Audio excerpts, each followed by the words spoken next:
criminal e é inaceitável. Se o governo impopular e vingativo do seu país te odiasse, se a imprensa militante e vendida do seu país te difamasse, se o judiciário ativista partidarizado do seu país te perseguisse e se você assistisse a seus aliados, seus familiares sendo falsamente acusados por crimes que eles não cometeram, você ficaria no seu país à mercê dos seus inimigos, correndo o risco de ver tomada a sua liberdade?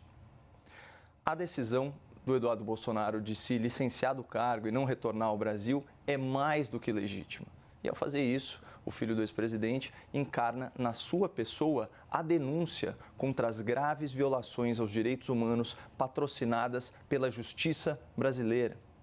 Para quem tem dúvida, basta ler os incisos do artigo 5º da Constituição, que garante, por exemplo, que não pode haver censura, tortura, nem tribunal de exceção. Julgar seus inimigos declarados em um foro incompetente, num processo em que, além de juiz, você é a vítima, é uma violação explícita aos direitos humanos, porque configura um tribunal de exceção. Prender alguém sem julgamento por meses, com base em provas forjadas, e jogá-lo numa solitária por dias a fio, a fim de obter uma delação sob coação, é uma violação explícita aos direitos humanos, porque configura tortura.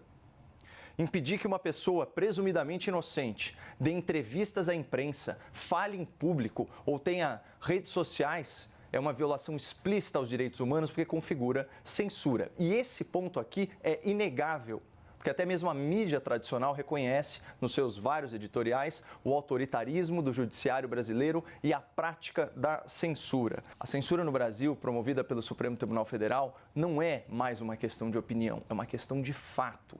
E como ensina o manifesto aqui dessa emissora, os fatos não são interpretações, eles são indiscutíveis. Não existe alternativa para um fato.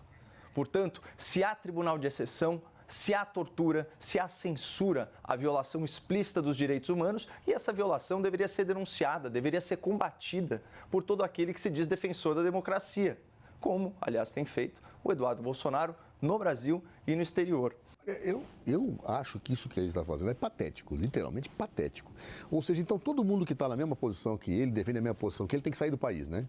Com medo. Então por que não vão pegar todos um avião e vão embora? Ou é só ele porque é filho do presidente? Ou é só ele porque tem condições de pagar uma viagem e ficar se sustentando nos Estados Unidos? E os outros? E aquelas pessoas que estavam articulando com ele, que iam para as ruas, seguravam as bandeiras? Esses ficam. Ora, vamos ser sinceros, comandante de tropa não larga a tropa à míngua. Isso não existe. Não existe em lugar nenhum do mundo. Mesmo se a análise do Caio estivesse certa, o que eu acho que não está, alguém que é líder não foge, enfrenta, a menos que acabem totalmente as condições de que ele possa enfrentar, e aí ele vai levar os seus com ele. Vai tentar salvar a todos, não a si próprio. Isso é absolutamente inaceitável. Imagine só, por exemplo, o Caio fez uma série de perguntas, eu estava pensando quando ele fazia as perguntas. Dentro do momento em que ocorria a Lava Jato, tudo aquilo também podia ser dito em relação ao Lula. Os seus companheiros estavam sendo colocados com a delação premiada, sendo forçada, havia todo um conjunto de prisões arbitrárias, havia todo um conjunto de situações, mas o Lula não fugiu. Não, ele não fugiu. Ele falou, vou enfrentar. Foi preso, e mais, ele disse isso quando tinha um mandado de prisão expedido contra ele. Não quando tinha um pedido de abertura de inquérito que não foi aberto, com alguém que tinha garantias parlamentares, inclusive de imunidade. Não, isso mostra como as pessoas são ao enfrentar as coisas da vida, né? Aos que esbravejam e fogem, há aqueles que têm convicções e ficam, enfrentam, lideram. Isso diferencia o líder da pessoa que não tem lá muita